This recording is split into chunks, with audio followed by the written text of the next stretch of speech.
What's going on, YouTube? I'm AJ, and today we're going to do a quick little recap of the first year of having the channel.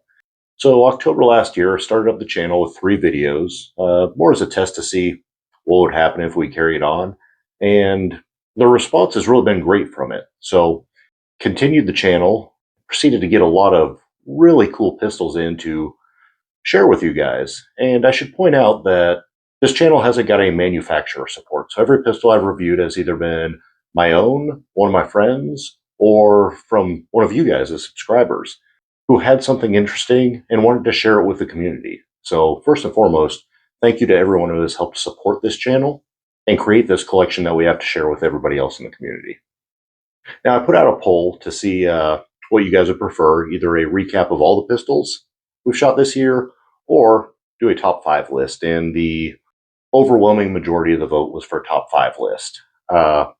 Unfortunately, despite my best efforts, I was unable to narrow it down to just 5, so it's actually going to be like a top 6-ish list, so bear with me. Firstly, I'm going to say I'm leaving the Sharon Precision Darksaber off the top 5 list, simply because it's not really fair. Like, that gun was created for me, spec'd by me, everything on that gun was built to my preference, and I still do consider it number 1. So, Sharon Precision Darksaber, still my favorite pistol. If you want to see more Sharon Precision, stay tuned for the channel, because I do have another build in the works that might replace that in the number 1 slot. But that's why I'm leaving that off the list. Let's get into number 6, which is going to be the Mercier Virago.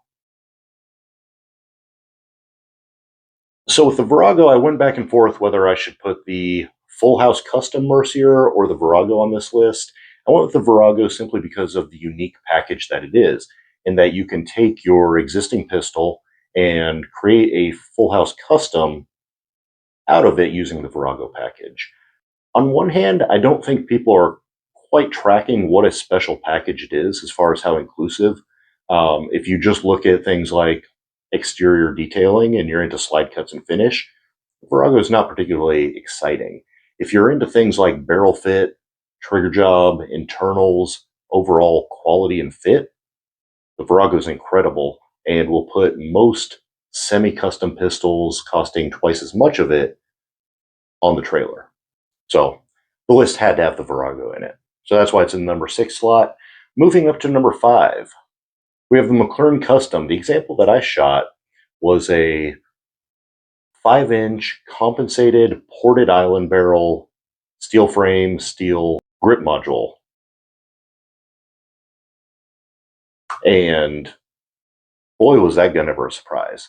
Mind you, I've been tracking on McLaren Custom for a while, so I expected a quality product.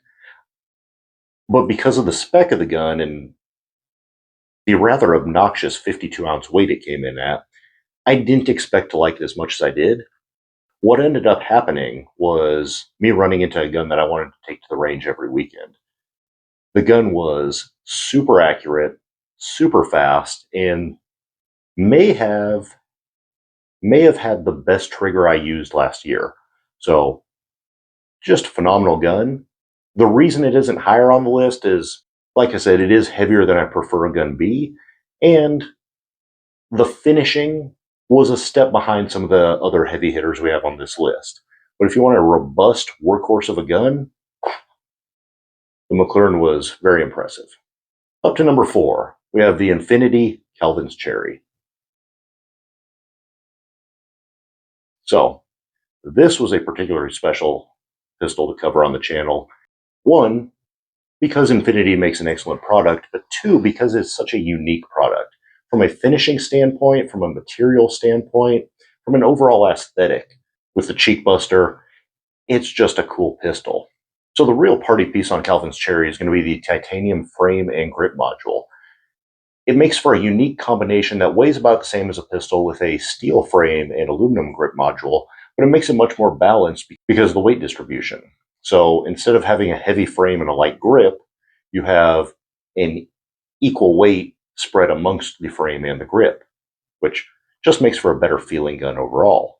The balance was incredible while shooting the pistol, especially with lighter ammo that I find Infinities generally prefer. And on top of that, the presentation is phenomenal. And when it comes to finishing, really nobody's comparing to Infinity right now. So, very special pistol. Glad to feature that one on the channel. Moving up to number 3, we have the Venom Custom. So, Dawn of Venom Custom is a builder that I've been familiar with for a long time, and a builder I particularly respect because of how much he has given to the 2011 community as far as knowledge, as well as an uncompromising build quality standard in the pistols that he produces. The example that I featured had a heavy dust cover steel frame with a steel grip and an island barrel, 5-inch overall length, which again, similar to the McLaren, was a heavier overall build than my preference, but the build quality of the gun was nothing short of spectacular. Also, because of all that weight, it made for probably the softest shooting naturally aspirated 2011 I've used. From a build standpoint, the gun really didn't have any weaknesses, and the only reason it's not higher on the list is because of spec build preferences. I can back that up by giving you guys a heads up that I have another Venom in for review at the moment, and that one's more in line with my preferences. And even though we're early into year 2, it has a very good chance of taking the number 1 slot for next year. It's that good. So that's why we have Venom at number 3 this year. Number 2, Fowler Vanta 9 Warm and Fuzzy. This one right here, again, I had high expectations for this pistol just because of the reputation of the guns, as well as the level of shooters that I know are using them. But even with that in mind, this gun really blew me away. One of the nicest shooting naturally aspirated 2011s I've used, had very satisfying recoil impulse. The gun was soft. It's not overly heavy, coming in around 43 ounces. It tracked spectacularly, and I like that it's set up more like a fighting gun than some of the true competition guns that prefer lighter ammo. On this example, the build quality was excellent. The finishing was excellent. I'll give it a slight knock on the grip texture. It is a little slippery for my liking, but outside of that, Fowler is making just an excellent product. So, Fowler, number 2. And moving into the number 1 slot, we have the Atlas Athena, ported by Vulcan Machine Works with their Ignis ports. Now, this gun was the real surprise for me this year. And I say that because when I first shot the gun, it was amongst some of the best guns in the world. And we had them laid out on the table, and I completely overlooked the gun. I saw an Atlas, and I thought, meh, Atlas, and I was on to the next one. And I know what you're thinking. What do you mean, meh, Atlas? Look, I've shot a lot of very nice guns, and at a certain point, you get a little jaded. You start overlooking stuff that maybe you shouldn't. But that's where I was with it. And then I shot it. The shooting performance of that gun was nothing short of magic. Like, I'm a decent shooter, but I did things with that gun that I would otherwise not be able to do. For example, I double tapped steel at 120 yards with a 20 split. I'm just not that good. It still holds my best 5x50 drill time and my best plate rack time. Fact of the matter is, whatever I wanted to do with a pistol, if I was doing it with that gun, I was setting PRs. The weight was reasonable. The balance was spectacular. Atlas already makes a very good product out of the box. We're going to try and have a couple more later on this year in for review, preferably a stock example. But the enhancement that the Vulcan Ignis ports added, not just in aggressive recoil management, but in overall balance, was really something special. And that's why it was easy for me to choose it as the number 1 pistol of the first year of the channel.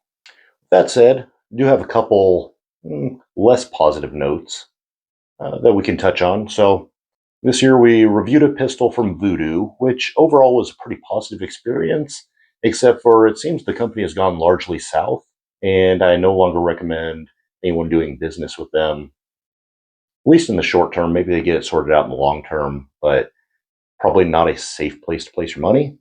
So if you watched my video on that, you could tell I've very much liked that gun. I'll have a second review of my personal Ripsaw coming up, but the reason why it didn't make this list is the build quality just isn't up to spec. So that's why those are not here. Once again, thank you everybody for all the likes, comments, subscriptions. Look forward to the second year of the channel, and we'll see you next time.